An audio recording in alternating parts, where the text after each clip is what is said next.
So, liebe Freunde unseres Kanals, der letzte Tag auf der Insel ist angebrochen. Es ist schönes Wetter, eigentlich wieder perfektes Wetter, um auf den Pico zu fahren und sich ein bisschen umzusehen. Aber ja, wir müssen nach Hause in unsere geliebte Quarantäne. Ja,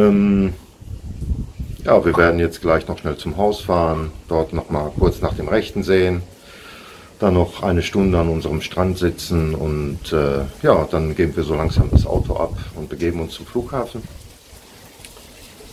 Ja, wir werden dort ganz spät heute ankommen, um die Mitternacht rum, dann mit dem Auto von Basel zu unserem Haus in die Schweiz fahren und dann gucken, was dort in den letzten 14 Tagen aufgelaufen ist an Arbeit. Ja, wir hatten gestern noch eine kleine Zusammenkunft mit unseren Freunden an unserem Haus. Ach, das ging noch bis tief in den Abend. Es war so schön. Oh Mann, ja. Wir müssen so schnell wie möglich wiederkommen, so sieht's aus.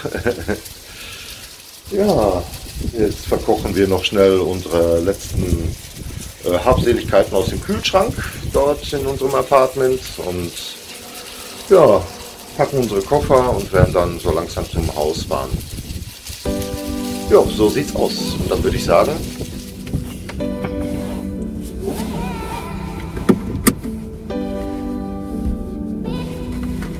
gut.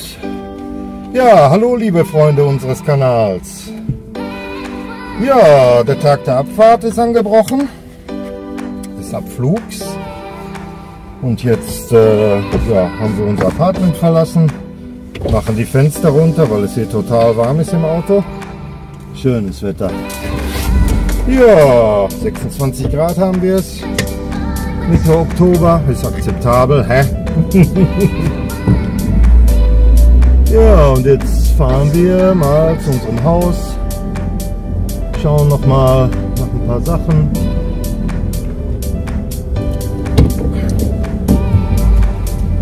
Ja, und dann werden wir uns von der Insel verabschieden erstmal. Ja, in der Schweiz gibt es jede Menge Sachen zu tun. Gucken, was dort auf uns wartet, alles außer der Quarantäne. Ja, und dann planen wir das weitere Vorgehen. Dann wird unser Architekt die CAD-Pläne bekommen. Ja, und dann geht es in die nächste Phase des Projektes über. Den Hauptmeilenstein haben wir erfolgreich gemeistert bei diesem Besuch auf der Insel. Ja, der erste Meilenstein ist immer der entscheidende. Sag mir, wie ein Projekt anfängt, dann kann ich dir auch sagen, wie das Projekt aufhört.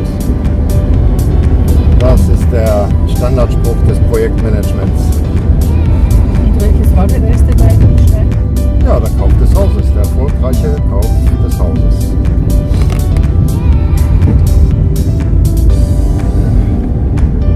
Na gut, wir hatten bisher ja keinen, ja, wie soll man sagen, keinen detaillierten Projektplan. Der Kauf jetzt war ja auch recht spontan und kurzfristig geplant. Aber ab diesem Meilenstein ja, wird es ohne einen Projektablaufplan nicht mehr gehen. In Zusammenarbeit mit dem Architekten und den Firmen, die wir engagieren werden.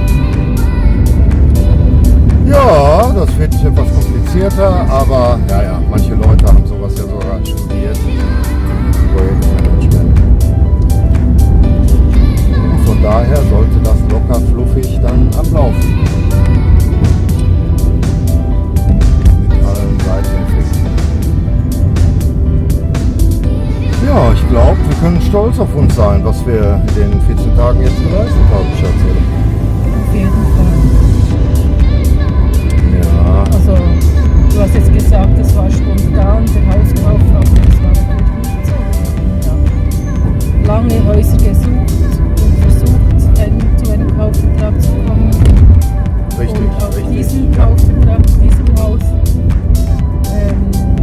da haben wir uns ja im Dezember entschieden Ja. zu kaufen. Richtig. Und die ganze Überprüfung und mit Corona-Lockdown und alles ist jetzt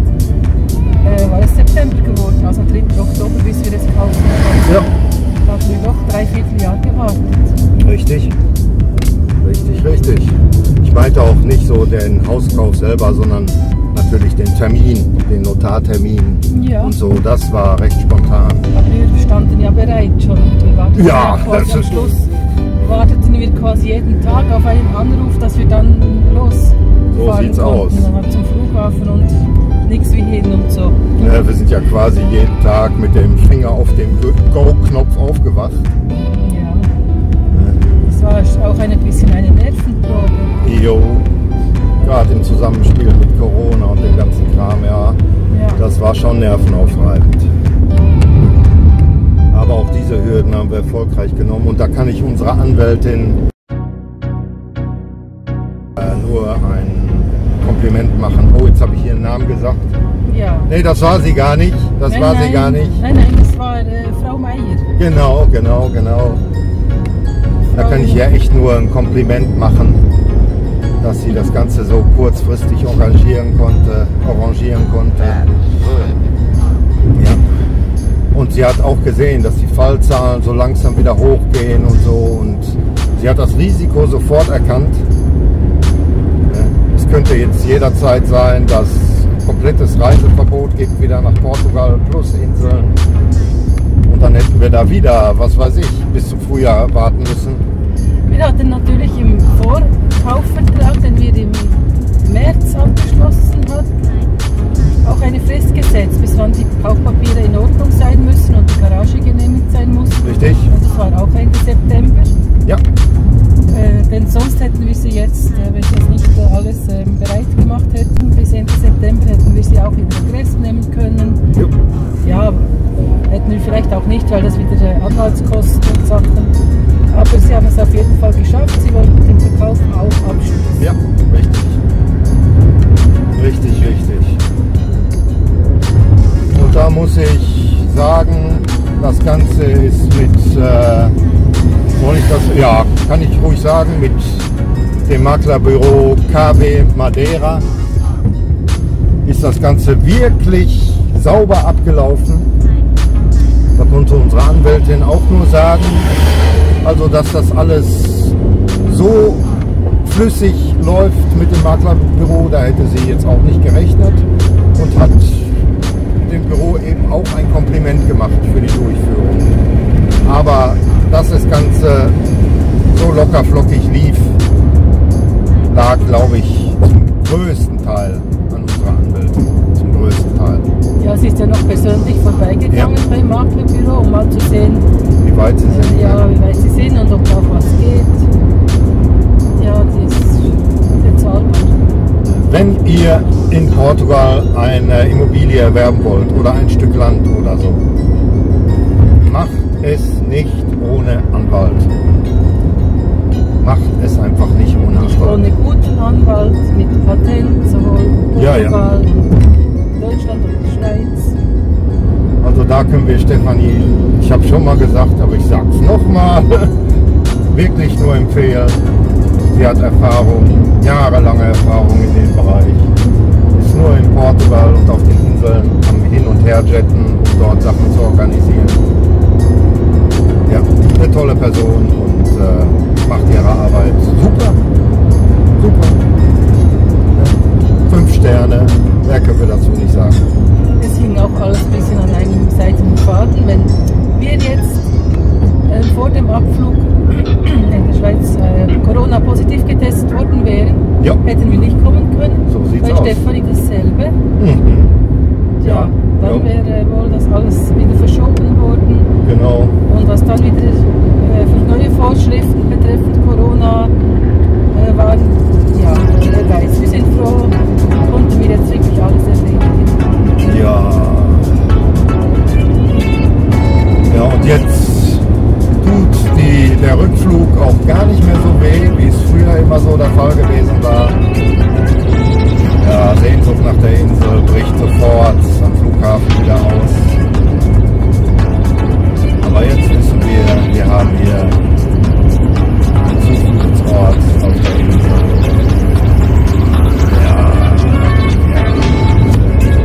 Das wird ein schönes Leben hier. Unser neues Leben auf Madeira.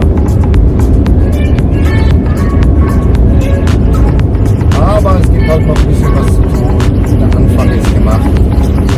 Motivation für die nächsten Schritte ist zu 100% da.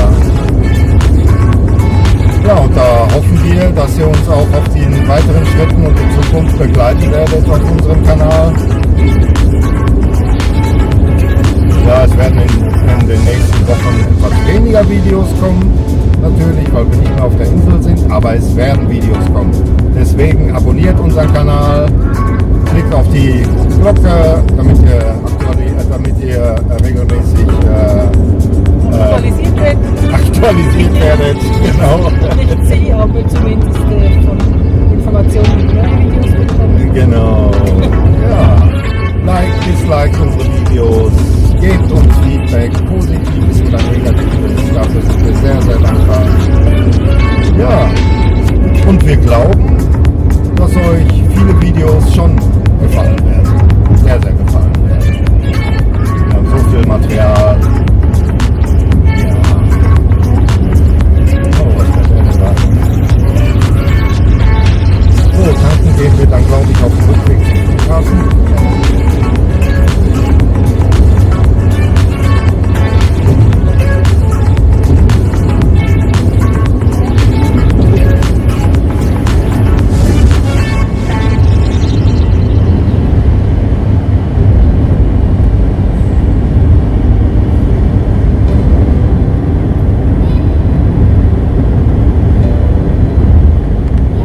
17:45 geht der Flug. Ich habe noch nichts in der E-Mail bekommen, dass sich da irgendwas verschoben hat.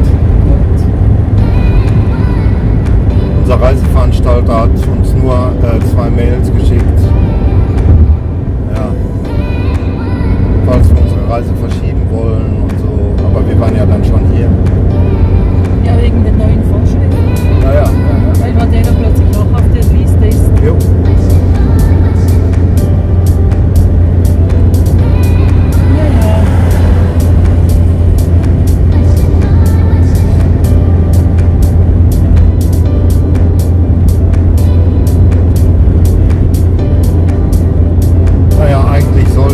Madeira die Schweiz auf die Liste tun als umgekehrt, aber ja, die Welt ist verrückt im Moment.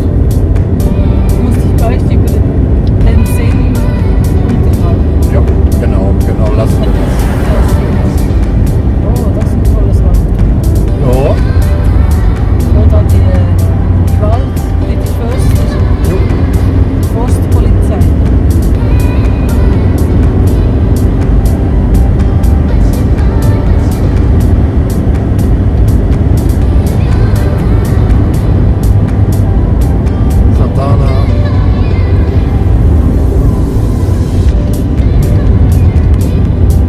Wie es der Zufall wollte, gestern Abend waren wir noch mit Hippo, Carlos und Marisol im Canisal essen.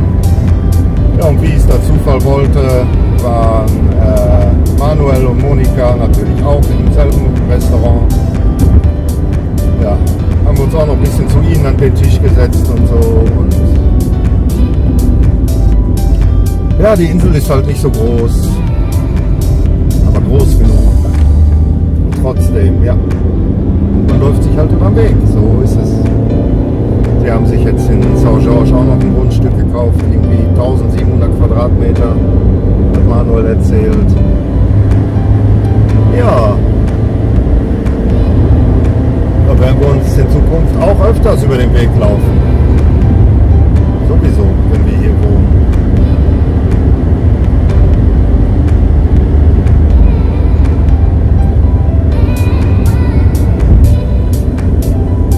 Da haben wir gestern 10 Stunden Abschied gefeiert. Ja, das war schön. Marisol hat zum ersten Mal unser Grundstück gesehen. Und ja, plötzlich war sie verschwunden. Und dann, ja, da ging es ab. Pflanzen, sie liebt ja auch so Pflanzen und ja. Ich habe ja ein paar Setzlinge vom Philodendron gegeben. Die möchte ich für die lokal benutzen, weil das natürlich eine exotische Stimmung. Ja. Der macht so tolle große Blätter. Ja, und sie kommt ja ursprünglich aus Brasilien.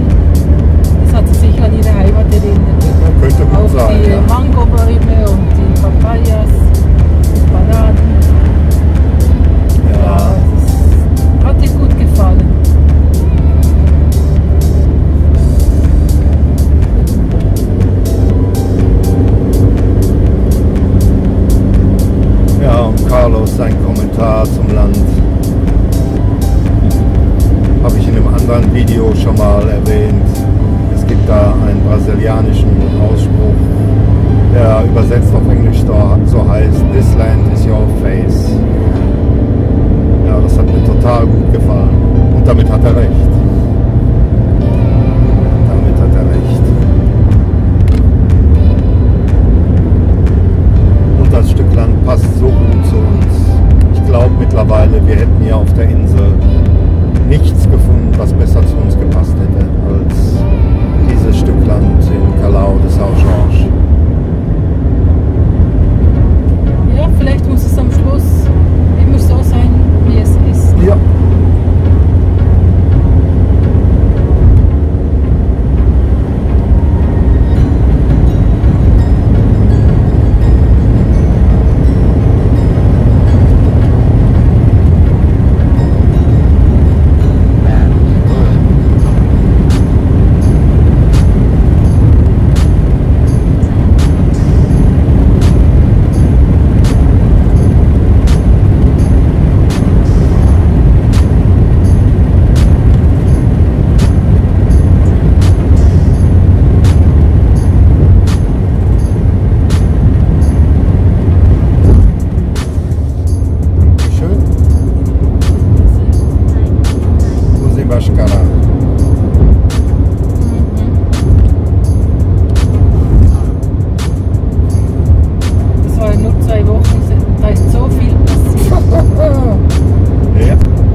Plötzlich ist dann so, da ist jetzt Kaufvertrag da, dein Dokument, jetzt gehört es aus euch, gebt den Check rüber, wir schieben die Schlüssel rüber und die Sache war fertig. Ja. Da habe ich noch eine kurze kleine Rede gehalten. Ja. Dass die kurz bedankt, dass alles so geklappt hat und dass wir uns freuen, das Haus zu übernehmen und dass wir uns auf die neuen Nachbarn freuen. Und dann waren alle glücklich und zufrieden.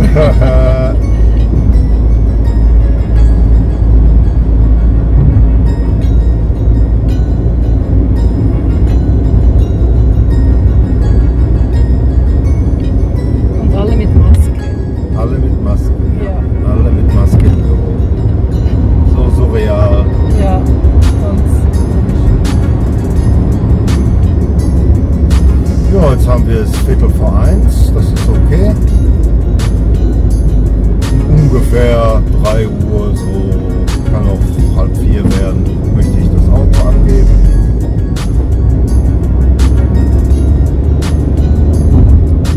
Viertel vor 6 geht unser Flug. Das ist der Adlerfelsen von Fayal.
Und jetzt? Der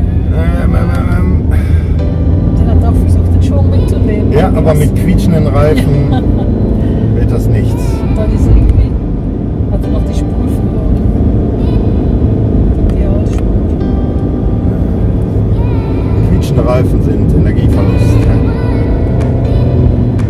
Ups. Ups. Und das ist auch Energieverlust, ja. Ich will jetzt nichts hören.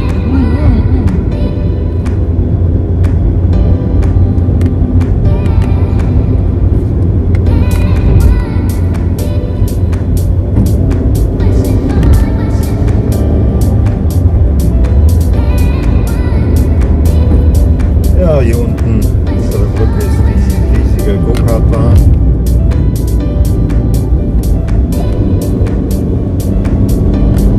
Am Sonntag ist immer da, ist etwas los mit dem Go-Kart. Ja, das glaube ich. Ich glaube, da hat es vielleicht Ortsgruppen, so, die sich Wettkämpfe liefern. Ganz bestimmt. Ganz bestimmt. Und da werden wir dann auch noch heizen. Erstmal in den Club eintreten.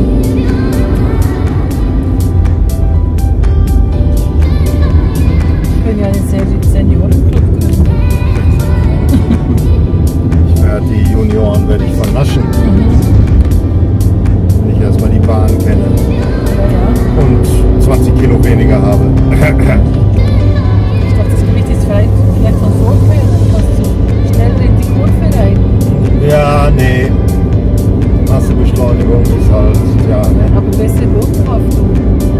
Das stimmt, aber das gibt auch wieder Widerstand, ne? Und Beschleunigen und so, ja. Mal gucken, wie sich das entwickelt. Vielleicht kriegen Leute über 110 Kilo ja auch irgendwie 3 extra PS oder so. Vielleicht eine halbe Runde. Das Go-Kart schon mal vorher Vorstoß, dann beim Start. Ja, oder Vorsprung oder so. Genau, halbe Runde Vorsprung für die über 210 Kilo. Jo. Nein, das ist ja dann nicht ehrenhaft. Ja, Ruhm und Ehre.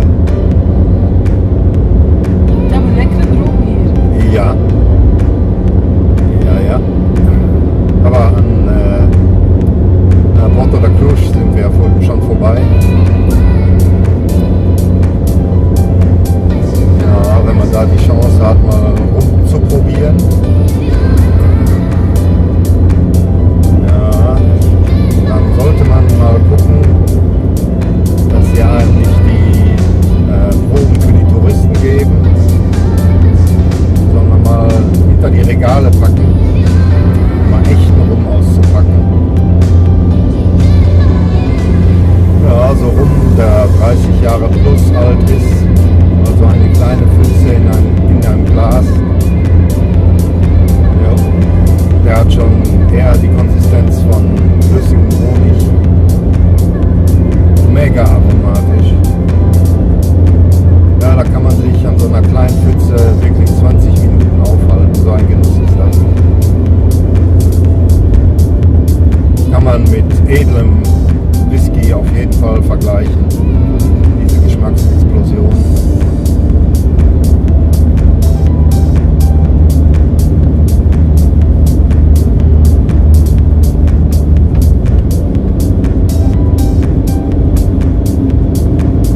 Genauso mit Madeira.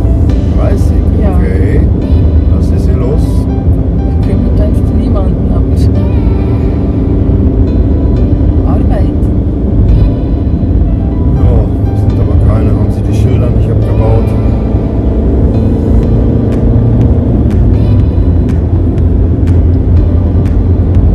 Ah, da hinten. Ja, langsam. Jo, jo. Ja, von 30 sind wir noch weit entfernt. Ja, vorhin war auch wieder das Schild 60. Ja, das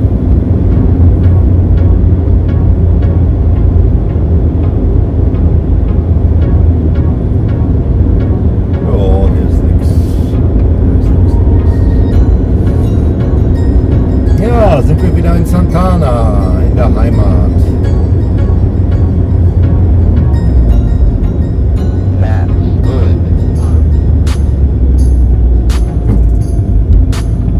Santana, muss ich sagen, ist die schönste Stadt auf der Insel. Also gefällt mir am besten von allen.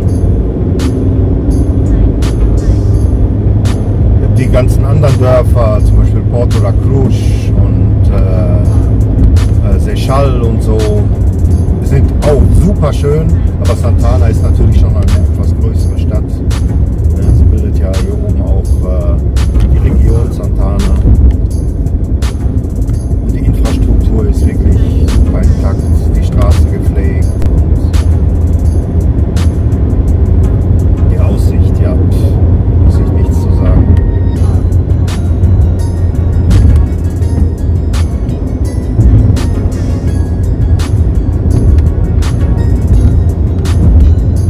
Ja, Schatz, dann würde ich sagen, bringen wir die Sachen ins Haus, die ins Haus müssen.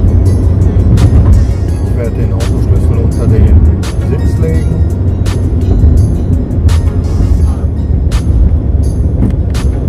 Ja.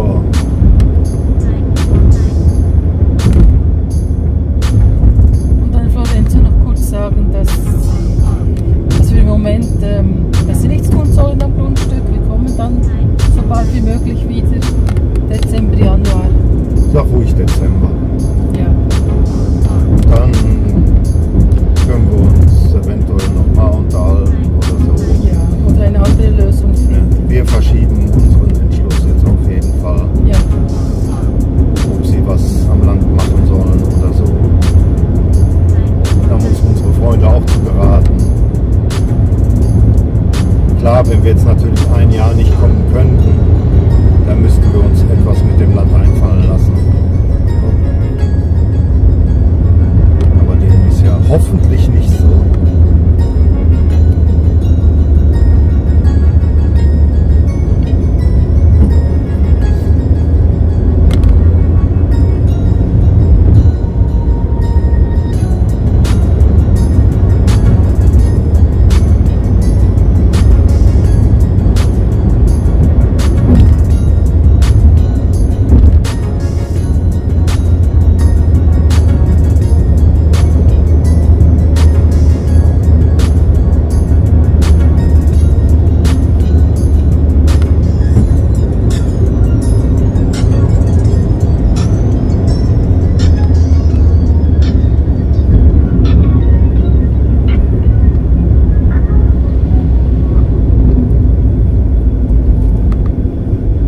Was ist hier los?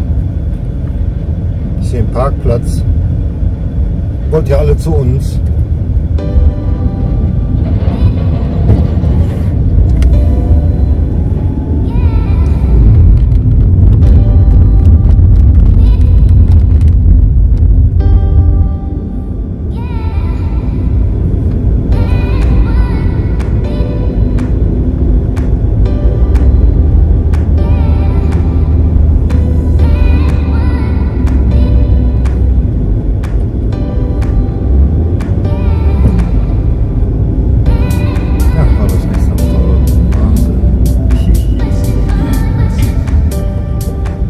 Inicio de obras.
So, da sind wir, Leute.